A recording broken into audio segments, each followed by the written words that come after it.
everyone, and I've got a video for you today on Panah London, their latest new fragrances. I've got 3 samples that were kindly sent to me by Panah, and we're just going to give them all a quick sniff and first impressions, and I'll let you know what I think of them. So here's how the samples were sent. Panah send their samples in cute little box like this. We'll start with this one. This is the one I've got in my hand, and this is called Rose Grandeur, and I've sprayed Rose Grandeur on here a few moments ago, and I'm just going to read you the notes off my laptop. The perfumer is Christian Carbonell. The notes are saffron and rose, patchouli, orris, powdery notes, vanilla, amber, dark woods, musk, and that's it. So Christian Carbonell, a very well-known and respected parfumer, and it's very nice that they name their perfumers. I really like that. I don't think they did to start with when they first started out, but they certainly do now, and I really like that. So we've got Rose Grandeur here on this strip. I did smell it on my hand yesterday or the day before. Just put the sample back in the box. And when I first smelled it, I thought it was a rose oud combination. Now from that note listing, oud is not listed, but patchouli and saffron is listed. And sometimes I confuse oud with patchouli. Also, saffron can be a little animalic and kind of a little leathery, a touch spicy. So that's quite possibly what's happening here. But it does feel to me more like a rose oud type scent. It has a very pretty rose note in there. It's a sweet rose note. Is it jammy? I'm not quite sure. I'd say jammy, but slightly sweetened, we'll say. A rose and a touch of sugar. The patchouli is quite noticeable in the opening.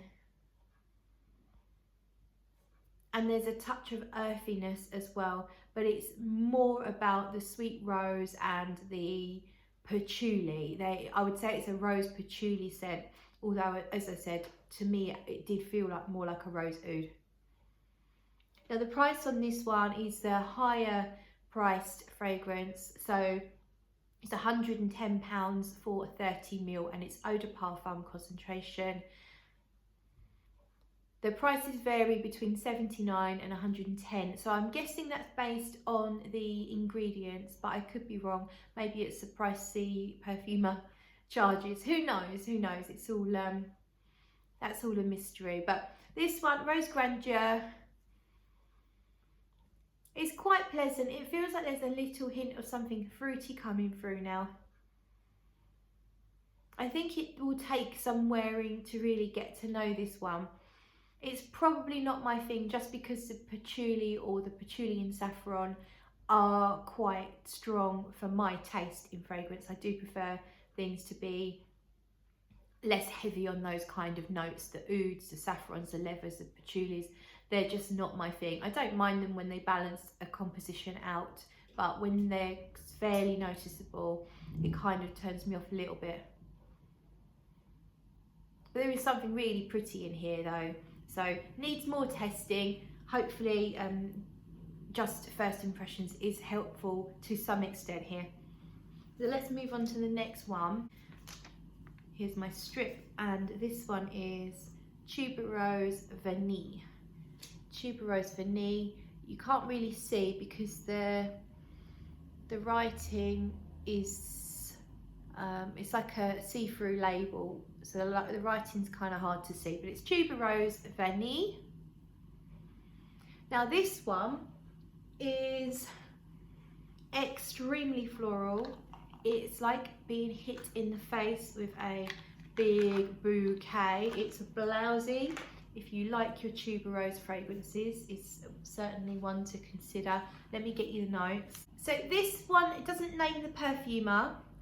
The price is £79 for 30ml. It's eau de parfum, orange, petitgrain and peach, tuberose, jasmine and pink pepper, lily, benzoin and vanilla.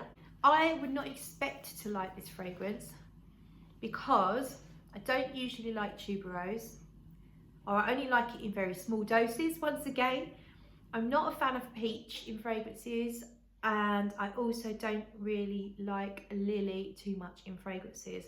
So, and my tendency is not towards super floral fragrance. I like florals, I like white florals if they are combined with gourmand notes or smokes and incenses and things, just to kind of make them a little more grounded and not so fresh and sharp and in your face.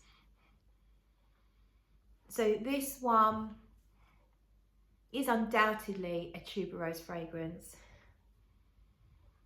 The peach isn't making itself too known to my nose at the moment. It does smell sweet, absolutely sweet. Sweetness coming from the tuberose, but also it smells a bit fruity. I'm not picking up too much of the other notes at the moment. It's an orangey tuberose, fresh, floral, bunch of massive flowers hitting you over the face with some sweet, something very smooth. I think it's really nice if you like that sort of thing. I think this one's going to get better. It's getting better every time I sniff it. I think the vanilla's coming through, or starting to come through, and I love vanilla. And I love benzoin, which is in here as well. I think this one needs more testing if you like a bunch of flowers with vanilla and a very smooth and a touch of resin in the base. This might be one to check out. That leaves the last one, dark incense, and it's all one word, dark incense, dark incense, dark incense. Now this is a crazy one.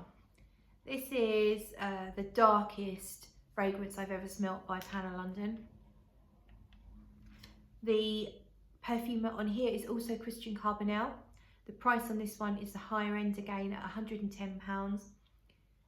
Notes of fir, pepper, nutmeg and laurel, honey, smoke notes and leather, myrrh, incense, animalic notes, and ambergris. So that is a very dark and interesting note listing. Now this one's going to be much harder to describe. It's very complex, multi-layered, even from the first spray. It's a very smoky. It's got this fruitiness, like a dried fruit accord, which there's nothing on the note listing that's going to give me that. But it feels like a dried fruit accord, smoke and pepper. It feels like there's a barbecue going on in the distance and I'm just catching a faint whiff of that barbecued meat kind of thing, but it's not too strong. It's just as if it's far, far away and you just catch a little whiff of it along with everything else. The leather at the moment's not coming through, certainly not that I can smell. There's a real sweetness going on in here. Reminds me actually a little bit of Prin Lomos's Turkish leather. If you know that one, that also has that sweet dried fruit accord. And that's really what I'm getting quite strongly in here with all the smoke. It feels peppery and spicy. And slightly uplifting in a way. There's something just a touch mentholated as well, but not sort of overtly. It could be the fir actually. Fir could be a little bit kind of in that ballpark of just giving you a little mentholated hit of something fresh. And the honey is detectable. And I think that's what's also giving it the sweetness. It feels like the honey is combined with the dried fruits. So you've got all these dried fruits and you mush them up in a pestle and mortar with some liquidated honey, so like warm up the honey so it's just really, really, really runny, mix it up with all the dried fruits, and it feels like that's what you're getting, but you've got the barbecue going off in the distance and you've got some spices. It's a really interesting fragrance. Is it my thing? Not quite. It's not quite me.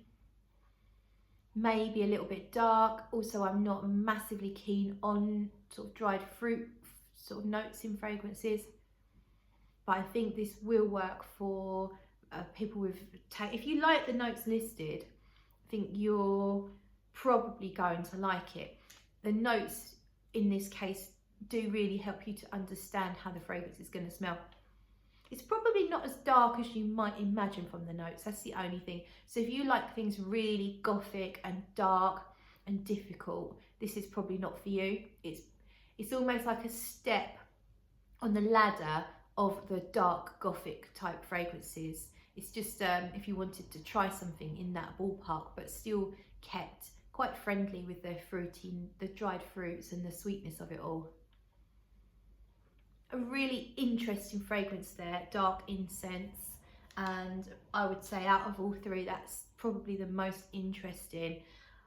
From my perspective and my taste, if you know my taste in fragrance, there's not one here that I feel that I want to own, but I am quite fussy. There's a lot of things I don't like. I do think they are good fragrances. I'm going to just smell them again. So the rose one has got a little bit fresher now.